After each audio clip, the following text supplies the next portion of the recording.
नमस्कार दोस्तों अगर आप भी अपना रसीद ऑनलाइन घर बैठे ही काटे होंगे दोस्तों, तो वहाँ पे एक प्रॉब्लम आपके साथ हो सकता है कि आया होगा दोस्तों। वो प्रॉब्लम ये हो दोस्तों कि आपने वहाँ पे पेमेंट कर चुके होंगे और पेमेंट करने के बाद दोस्तों काफ़ी बार ऐसा होता है कि रसीद दोस्तों जनरेट होता है, आप उसे रसीद को प्राप्त कर सकते हैं। बट दोस्तों आप वहाँ पे पेमेंट जैसे ही कर किए होंगे दोस्तों, और पेमेंट करने के बाद दोस्तों आपको इस प्रकार से एक मैसेज वापस लॉगिन करके देख रहे होंगे तो दोस्तों आ रहा होगा और रसीद जनरेट नहीं हुआ होगा। तो दोस्तों चलिए बताते हैं आज के इस वीडियो में कि कैसे आप उस जो पेमेंट किए हैं दोस्तों उसको आप सक्सेस करवा सकते हैं दोस्तों। और सक्सेस करवाने के बाद सेम उस जो इसका आप जमीन का पेमेंट किए दोस्तों, उस जमीन का आप रसीद भी प्राप्त कर सकते हैं। तो हेलो दोस्तों, मेरा नाम है गौतम। अगर आप इस चैनल पर नए हैं तो चैनल को सब्सक्राइब करके बेल आइकन ऑल पे कर लीजिएगा। तो चलिए वीडियो को शुरू करते हैं दोस्तों। आपको स्टेप बाय स्टेप बताते हैं कि कैसे जो आपने पेमेंट कर रखा है उसका रसीद आप प्राप्त कर सकते हैं बहुत ही आसानी से घर बैठे। इसके लिए दोस्तों आपको एक भी रुपया एक्स्ट्रा खर्च करने का कोई भी जरूरत नहीं पड़ता है। तो चलिए वीडियो को शुरू करते हैं दोस्तों। आपको स्टेप बाय स्टेप देखना है, तभी आपको दोस्तों समझ में आएगा कि किस प्रकार से आप इस रसीद को जनरेट करवा सकते हैं। तो खाता प्लॉट कैसे डालकर आपको रसीद खोजना है, इसके बारे में दोस्तों आपको नहीं पता है तो इसके लिए हमने ऑलरेडी एक वीडियो बना रखे हैं तो क्या कि आप अपना रसीद कैसे काट सकते हैं। तो दोस्तों इस पे हमने जो वीडियो बना रखा है उसका आई बटन में लिंक मिल जाएगा, या दोस्तों ये वीडियो इंड होगा तो वहाँ पे आपको मिल जाएगा। चलिए हम सीधा बात करते हैं दोस्तों, मुद्दा पर आते हैं कि दोस्तों हम जो भी जमीन का रसीद काटना रहता है तो दोस्तों इस प्रकार से खुलता है और यहाँ पे दोस्तों आपको टोटल लगान दिखाता है कि दोस्तों आपका 8 साल का बाकी है। और दोस्तों यहाँ पे आपको वो नाम डालना है जिनके नाम से जमीन रहता है दोस्तों। और यहाँ पे टोटल आपको रसीद का जो पेमेंट रहता है दोस्तों वो पेमेंट दिखा देता है। तो यहाँ पे दोस्तों आप अपना नाम, और यहाँ पे दोस्तों आप अपना मोबाइल नंबर, और यहाँ पे आपका एड्रेस, और यहाँ पे आपका पिन कोड, बाकी ये दो ऑप्शनल रहता है दोस्तों, इसे छोड़ सकते हैं। तो दोस्तों इतना डालकर आपको आगे बढ़ जाना है। देखिए दोस्तों, जैसे ही आप आगे बढ़ते हैं ऑनलाइन भुगतान करने वाले ऑप्शन पे जैसे ही क्लिक करते हैं तो ये बिल्कुल दोस्तों 4 स्टेप में यहाँ पे आपका पेमेंट होता है दोस्तों। पहले जैसा होता था वैसा दोस्तों नहीं है, ये 4 स्टेप में आपका पेमेंट होता है और दोस्तों इसको बारीकी से डिटेल से आपको भरना है। तो चलिए बताते हैं क्या करना है। सबसे पहले दोस्तों आपको नीचे जाना है, नीचे आने वाला सब मिला लेना है। उसके बाद दोस्तों आई एग्री वाला जो ऑप्शन आपको मिलता है इस पर क्लिक करके दोस्तों नेक्स्ट कर देना है। जैसे ही नेक्स्ट करते हैं दोस्तों यहाँ पे एक रेफरेंस नंबर और अमाउंट पे करने का ऑप्शन आता है, तो मेक ए पेमेंट पे क्लिक कर देना है दोस्तों। जैसे ही मेक ए पेमेंट पे क्लिक करते हैं दोस्तों तो यहाँ पे आपको इस प्रकार से नया इंटरफेस खुलता है। अब दोस्तों यहाँ पे क्या करना है कि ऑनलाइन आपको सेलेक्ट करना है। उसके बाद दोस्तों यहाँ पे सेलेक्ट मोड में क्या करना है कि नेट बैंकिंग आपको सेलेक्ट करना है दोस्तों। आपके पास अगर डेबिट कार्ड है तो क्रेडिट कार्ड है या जो भी है तो उसमें सेलेक्ट कर सकते हैं। बट दोस्तों मान लीजिए आपके यूपीआई से पेमेंट करना है तो दोस्तों नेट बैंकिंग आपको सेलेक्ट करना है। उसके बाद दोस्तों यहाँ पे आपको आ जाना है दोस्तों। इतना सारा बैंक में है, आप किस बैंक में से पेमेंट करना चाहते हैं दोस्तों। मान लीजिए आपका पेमेंट करने का, देखिए आप किस बैंक से पेमेंट करना चाहते हैं दोस्तों ये मैटर नहीं करता, आपको किस बैंक में पेमेंट करना है। तो दोस्तों एसबीआई में बहुत ही आसानी से पेमेंट हो जाता है, इसके लिए कोई भी दिक्कत नहीं होता। तो आपको एसबीआई पे क्लिक करना है। उसके बाद दोस्तों यहाँ पे आपको एड्रेस डाल देना है दोस्तों, जहाँ से मान लीजिए आपका जो रसीद का आपको कटवाना है दोस्तों। जैसे मान के चलिए जिस भी जगह पे उस जगह का आपको नाम डाल देना है। जैसे आप मान लीजिए हम बिहार से हैं दोस्तों तो बिहार डाल देते हैं, बिहार में कहीं से भी आप हो सकते हैं दोस्तों। वहाँ का आपको एड्रेस क्या करना है कि डाल देना है। उसका दोस्तों ये जो कैप्चा आपको यहाँ पे दिख रहा है दोस्तों, ये कैप्चा को आपको फिल करना है और यहाँ पे वैलिडेट वाला जो ऑप्शन है इस पर दोस्तों आपको क्लिक करना है। आप देख सकते हैं प्लीज कैप्चा, सॉरी दोस्तों यहाँ पे प्लीज कैप्चा वैलिडेट आपको नहीं हो पाता दोस्तों, तो ये कैप्चा गलत रहता है तो होता है, तो आपको सही कैप्चा डाल के वैलिडेट कर लेना है। जैसे ही आप सही कैप्चा डालते हैं दोस्तों तो आपको कैप्चा वेरीफाई हो जाता है, और वेरीफाई होने के बाद दोस्तों यहाँ पे सबमिट वाला ऑप्शन है, इस पर आपको दोस्तों क्लिक करना है। इस पर जैसे ही क्लिक करते हैं तो दोस्तों आपका एक रेफरेंस नंबर दोस्तों इस प्रकार से जनरेट होता है, और ये दोस्तों आपको एक मोबाइल पर ओटीपी के जरिए दोस्तों, या सॉरी दोस्तों ओटीपी जैसा ही एक मैसेज बनकर आता है और उसमें दोस्तों टोटल लिखा हुआ रहता है।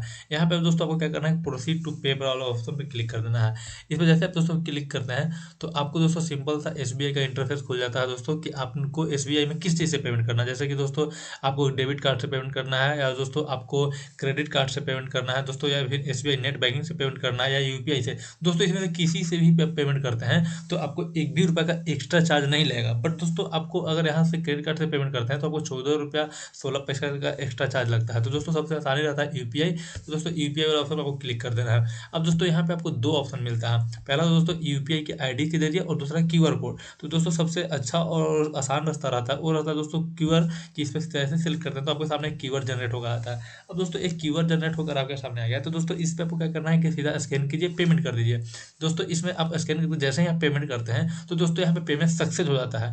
बट दोस्तों कभी कभी क्या होता है कि पेमेंट सक्सेस दोस्तों पेमेंट ले लेता है पर इसका सर्वर भाग जाता है, या फिर दोस्तों एक क्यूआर ही नहीं खुल पाता है, या फिर मान लीजिए आपका पेमेंट ले लिया दोस्तों और सक्सेस भी हो गया बट आपको रसीद नहीं दे पाया। तो अब दोस्तों आपको चलिए बताते हैं कि रसीद नहीं दे पाता है तो वो किस प्रकार से यहाँ पे दोस्तों ओपन होता है। तो दोस्तों देख सकते हैं कि यहाँ पे वही ट्रांजैक्शन आईडी है जो आईडी अभी आपने पहले देखा था दोस्तों। यहाँ पे आपको रसीद नंबर संख्या आपको मिल जाएगा। यहाँ पे दोस्तों वर्ष आपने किस वर्ष लास्ट वर्ष कटाया था, और दोस्तों आपने अभी जो करेंट वर्ष आप कटवा रहे हैं वो किस वर्ष तक कटवा रहे हैं, और दोस्तों यहाँ आपको डेट और तारीख और टाइमिंग दोस्तों आपको दिख जाएगा।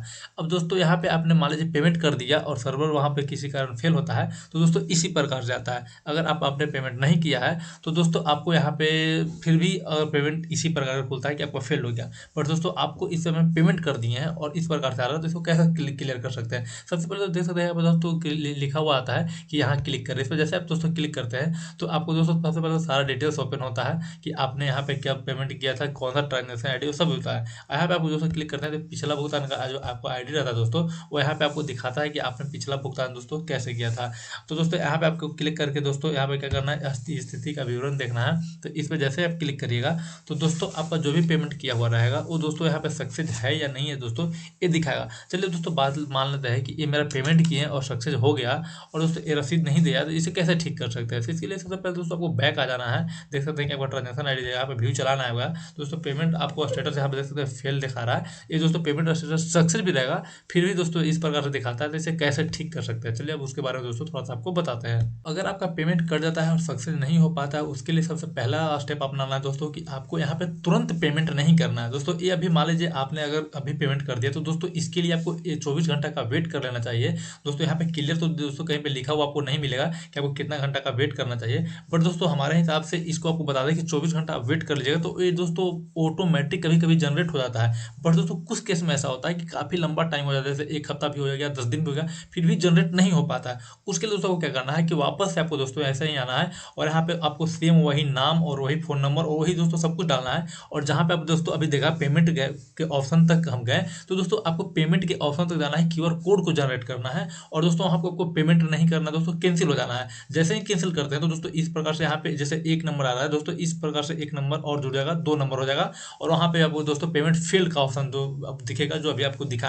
तो दोस्तों आपको ऐसा आपको कम से कम 3-4 बार कर देना है दोस्तों। यहाँ पे आपको 3-4 स्टेटस जनरेट हो जाएगा दोस्तों। जैसे ही 3-4 स्टेटस जनरेट होता है तो ये दोस्तों आपको क्या होता है कि रीजनरेट होने के बाद दोस्तों ये जहाँ पे कर्मचारी लोग होते हैं दोस्तों उनके आईडी पर जाता है और उनके आईडी में दोस्तों जो आपका जो पेमेंट किया हुआ है काफ़ी दिन से होल्ड रहता है तो दोस्तों वो सक्सेस वाला पेमेंट को आपको सक्सेस कर और दोस्तों वहाँ पे रीजनरेट कर आपको क्या करते हैं कि आपका रसीद जनरेट कर देते हैं और यहाँ जो आपका लगान है दोस्तों ये टोटल लगान आपका 0 हो जाता है। तो दोस्तों ये लगभग अगर मान लीजिए 5-7 दिन हो जाता है नहीं आपका जनरेट होता है तो इस सिचुएशन में एक कदम आपको उठाना है कि दोस्तों आपको पेमेंट तक ले जाके आपको फेल कर देना है, पेमेंट दोस्तों नहीं करना है। आपको यहाँ पे सब नाम वही सब कुछ डाल देना है और दोस्तों QR कोड जहाँ पे आता है वहाँ से जाकर आपको पेमेंट को फेल कर देना है, पेमेंट नहीं करना है दोस्तों। वहाँ से सीधा जाइएगा और सब कुछ करने के बाद दोस्तों इस प्रकार से क्लिक करके यहाँ से सीधा काट दीजिएगा दोस्तों। इसी प्रकार से आपको क्या करना है कि हर एक बार दोस्तों 2 या 3 बार ट्राई करिएगा तो दोस्तों ये आपको बिल्कुल से क्लियर हो जाएगा और दोस्तों ये आने वाले 24 से 48 घंटे के अंदर आपका रसीद जनरेट हो जाएगा। तो आई होप दोस्तों को छोटा सा वीडियो अच्छा लगा तो वीडियो को लाइक कर दीजिए, चैनल पर नए हैं तो चैनल को भी सब्सक्राइब कीजिए दोस्तों। इसी प्रकार से आप अपना जो भी जमीन का फंसा हुआ रसीद का पेमेंट किए हैं दोस्तों और वो फंस गया होगा उसको इसी प्रकार से करके